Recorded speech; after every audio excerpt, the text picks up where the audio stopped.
Welcome in to another episode of the Fantasy Football Forecast. I'm your host, Trevor Scott, coming to you with another solo video today. And we're going to be getting into a QB comparison video between back-end QB1s. And we're going to be talking about Dak Prescott, Joe Burrow, and Kyler Murray. So without further ado, let's get into it. So you can see the three quarterbacks here. And the first guy we're going to talk about is Dak Prescott.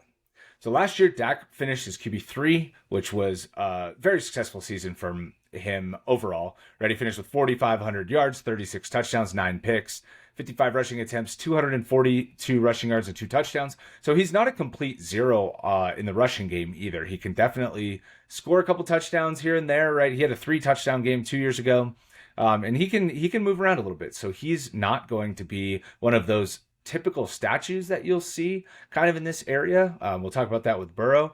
Kyler obviously doesn't fit that mold, but Dak has a little bit more rushing upside, I think, than people give him credit for. He averaged over 20 points per game last year in half PPR, and he bounced back. He was fully healthy last year, dominated all of last year, and he pretty much, in his games that have been healthy, has dominated over the last 4 seasons. He had 2 major injuries. He only played 12 games 2 seasons ago and 5 games 4 seasons ago, but he's had 2 full seasons in there. And when he's out on the field, he is just about as good as it gets from this tier of quarterbacks. And the fact that he's going all the way down at, QB8, QB9, some people have him down in that range, definitely inspires confidence from me being able to get a good value on Dak in drafts this year. He has the same offense this year, right? McCarthy's coming back. CD's contract is still up in the air, but I expect that to get resolved before the year gets underway. And I think that Dallas is for sure going to find a way to bring him back. And, so the main knock on him is that he struggled against the best defenses last year. So he played Buffalo, really struggled, had single-digit points. He played SF, really struggled, had single-digit points. He had a weird game in bad weather against the Giants. He had single-digit points. So, there is the knock against him that when he comes up against the best competition, he doesn't play his best. So I understand that critique from an NFL standpoint. Now, from a fantasy standpoint, he does extremely well against everybody else. So it kind of overshadows the fact, in my opinion, that he doesn't play necessarily his best against the best defenses. He is one of my favorite targets when he falls, and he is currently my QB7. I really think that he has the most upside of this group and that he's going to be in the best offense. So I really like Dak Prescott as a pick this year in fantasy. Second guy we're going to talk about is Kyler Murray. So he finished his QB9 on a points per game basis last year with 18.92 half PPR points per game. And obviously that's an excellent finish for him. He was coming off the ACL. They brought him along maybe a little bit slower than people were expecting. But when he came back, he mostly just looked like Kyler Murray. So you can see 1,800 yards, 10 touchdowns, 5 picks, and then 44 attempts, 244 yards, and 3 touchdowns. So he didn't run quite as much as we've become accustomed to seeing. But obviously, I think that's because, they're protecting the knee, making sure he's coming along slowly. And I think this year, now that he's 2 years removed from that injury, he's going to be a full go. And I think that his upside in the rushing game is 800 yards, maybe more realistically 650. But I think that there's a major upside case for him on the ground, right? And so he's consistently a top 10 option, and that rushing ability is going to push him to have the highest ceiling of this group. So if you had Kyler Murray up at 7, up even as high as 5, I wouldn't blame you at all. I think he has an easy path to be a top 5 quarterback this year. And so he's another one that I really like to target. It's just he does get pushed up more than Dak does, so I just generally don't get him because I do have Dak ranked ahead of him. Also, in the passing game, the new wide receiver 1, right? They drafted Marvin Harrison Jr. He could be a big boost for Kyler in the passing game in a way that he hasn't had since prime DeAndre Hopkins was there. So I think that there's a potential for everything to kind of come together for Kyler Murray here this year and to be a very productive fantasy quarterback. And the last guy that we're going to talk about here is Joe Burrow.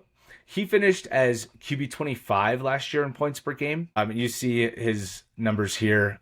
He had 15.3 half PPR points per game. He only played in 10 games. And his overall numbers were hurt by his dismal start. I mean, he had 3 of his first 4 games were below 6 points. So he really struggled early in the year. But then he got going, week 5 to week 10, he mostly just looked like himself again. And unfortunately hurt the wrist in week 11. So that game he left in the second quarter.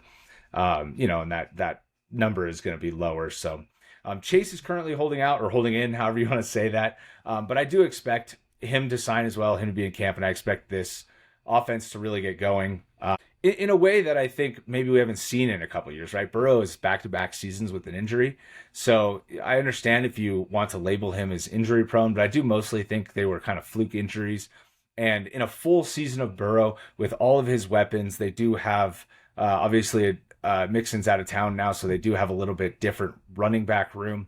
But I think overall they're going to stay productive enough, and that Joe Burrow could really become, again, a top 7, top 8 quarterback.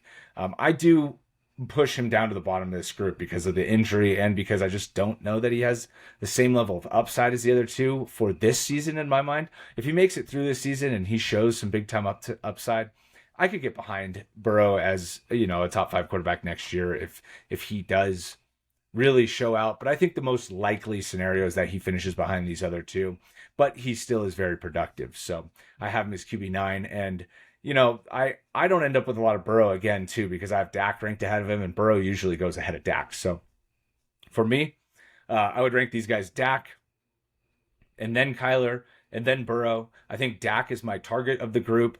I think in general, I usually end up passing on Burrow because I do think that there are some quarterbacks that are going after him, the Goff, Herbert, Tua, that I'm also comfortable with at quarterback. So this is the point in the draft in Superflex leagues and 10-team Superflex leagues especially, where he is going in the 3rd round probably, and I'm probably either looking to get my first running back or my second receiver, or possibly even a tight end at that point in the draft.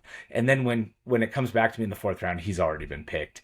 Or he already got picked before my 3rd round pick. That's definitely a very reasonable thing to expect. So in terms of how I construct my teams during the draft and how I'm looking to draft the quarterback position, I unfortunately just don't end up with Burrow a lot. And if I am going to take a 3rd round quarterback, it's going to be Dak for me. So it's just, again, Burrow goes in a spot for me with Superflex, 10-team Superflex leagues, where I just don't get him a lot. In 12-team leagues, he's likely going to be a 1st-round pick or a turn pick, So if you're at the end of the draft, I think he's an excellent quarterback to target, especially, if there's 7, 8 quarterbacks go off the board. Locking in Burrow, locking in a top-end receiver at your turn is definitely a very viable strategy, I think, in 12-team Superflex leagues. And again, like if I'm in the middle of the 1st round, I'm going to be drafting Dak. And so unfortunately, that means I'm going to probably miss on Burrow unless I do have kind of niched into the back end of that 1st round in 12-team Superflex leagues. So, all right. And with that, thank you so much for watching. And we look forward to seeing you guys in the next one.